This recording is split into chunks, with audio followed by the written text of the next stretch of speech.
Yo YouTube, HippyKillerz is back with a vengeance. Murder City machine gun, bang bang bang. And I'm gonna do like a little series now. Basically, best, worst, could be. Basically, I'm just gonna go through all the brands that I follow and list the 3 best, the 3 worst, and the 3 could be. So let's kick things off with Monday Night Raw, the creme de la month, if you will, of the WWE. And overall, Raw's been okay. I mean, obviously the big angle on it, Nexus, we'll get into that. So let's kick off with the best, the 3 best things going on Raw.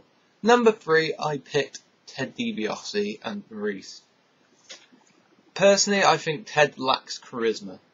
I think out of Legacy, he was the weakest when it came to promos, and now he's got someone who can add a little more charisma, and it gives him something to play off in further feuds, like the thing with John Morrison this past week. Very good, nice setup.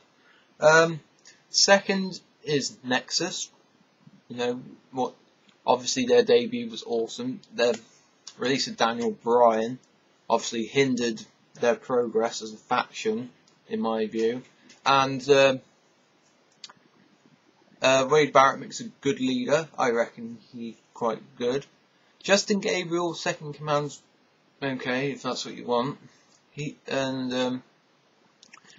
only 2 main flaws with it, in my opinion, is Darren Young and David Otunga. They absolutely provide nothing towards the group. David Otunga, I can't even say his name. David Otunga. I don't know what his name is. David Otunga. There you go. David fucking Tunga. I hate you because you made me mess up on my video. His promo to Randy Orton on Raw just, no, not good at all. And then the first best thing on Raw has got to be the champ Sheamus. I mean, come on, who doesn't love a pale Irishman with ginger hair and a ginger beard just calling everybody fella? His promos have been excellent.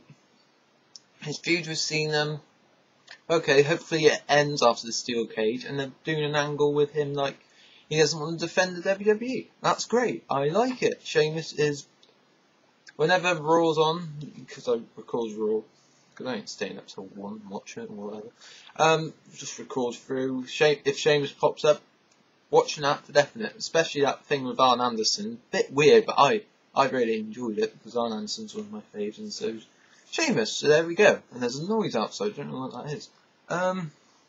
Now we go on to the worst. The worst 3 things happening on Raw. Thirdly, the third worst thing is the Usos. I could not give 2 flying tosses about the Usos. Tamina, I have time for. The Usos have nothing. They're absolutely nothing. Now, to be fair, they've only been here, what, a month? Something like that. And from what I've seen from them, nothing. Tamina's the best worker out of the 3 of them, and that's probably bad. Then again, the other son's Rikishi, and Rikishi wasn't exactly Mr. Perfect, was he? Second of all, Great Khali. Yes, we know Khali is crap, but that angle they did. Oh, what was that? Runjin Sin or Eric Bischoff, whoever the fuck he is. Like saying, oh, I've had enough of you, Khali, I'm going away. And he goes away. And then the next week, I thought Khali was going to turn heel because he was teaming with Regal. No, they just turned him fake and have a dance party. Hooray! Like, everything's forgotten. Keep with your storylines. That's the main flaw in wrestling these days. Oh, and I turned my eyelid inside out. Incredible. And number 1 is Edge. Every time Edge is on my screen, I want to punch him. I want to seriously punch. Not because he's doing his job as a heel, it's because he's so fucking boring these days. He's just so bland. So brings nothing. Like this feud with Randy Orton. Just let it die. Oh, if he wins Money in the Bank, I'll be severely pissed off because that means he held it 3 times.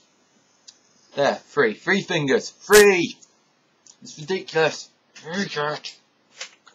And, so, Edge is the worst thing on Raw. But what is the could be, I hear you ask? I must have very good hearing. But basically, in my opinion, what could be future main eventers or money makers or draws, in my opinion. Third off, we have Zack Ryder. You know, Zack Ryder, the woo-woo guy, if you will. I reckon he could be a good mid-carder. If you drop the woo-woo gimmick, I reckon he could be a main eventer one day. I'm not saying he will win the World Championship, obviously not. I don't see him going that far. But, you know, he could be up a mid-carder, low main event guy. Could see that happening. Second of all, Primo. Primo, since turning heel, you know, intrigued me. I'm not really sure what his character is. I think he's trying to hit with the ladies. I reckon him and Zack Ryder could make a good tag team out of that, because that's Zack Ryder's gimmick, you know, trying to pull birds. He has poor choice in birds if he chose Alicia Fox. Just saying, just saying. But, you know, Primo, good wrestler. I think he can cut a decent enough promo to get himself out. I could see Primo with like a crazy gimmick for some reason. I don't know why that is. First off, well, the first big money draw, in my opinion, is Mr. 1.9 himself, Michael Zava. You know, because if you watch when Nexus are doing the beatdowns, the person that is into it most and is putting all his effort into it is Michael Zava. Do the punch, fucking bone from the mouth. I thought he had rabies or some shit. And you know, he has a good look. He can cut a decent enough promo. Wrestling skills, something to be desired, but you know, he has a gimmick. He has the promos. He's there, basically. I reckon he could be I reckon he could be main eventer, easily. I reckon after Nexus, him and Wade Barrett would be main eventers. Wade Barrett is practically a main eventer anyway, because he's the leader. But, you know, Michael Zava, I think, is going to do good things in the year. So, that's my opinions on Raw. Let's see what SmackDown brings us, shall we, in the next instalment. HippyKillerz, signing out. Oh, I haven't got tea, but I'll be drinking it shortly.